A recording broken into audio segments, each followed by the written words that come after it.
Vrystaat-ry. Baie soos die Vrystaat.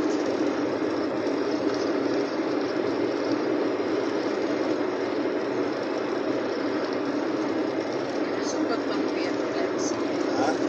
Hier is ook 'n kampeerplek, Stilbaai. O ja, hier is tot. Ek wil eendag gaan kyk hoe lyk Stilbaai. Ek het al gehoor as mense wat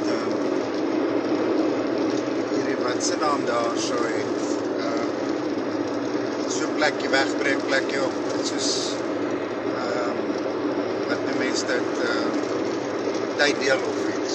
Kan sien. Stilbaai.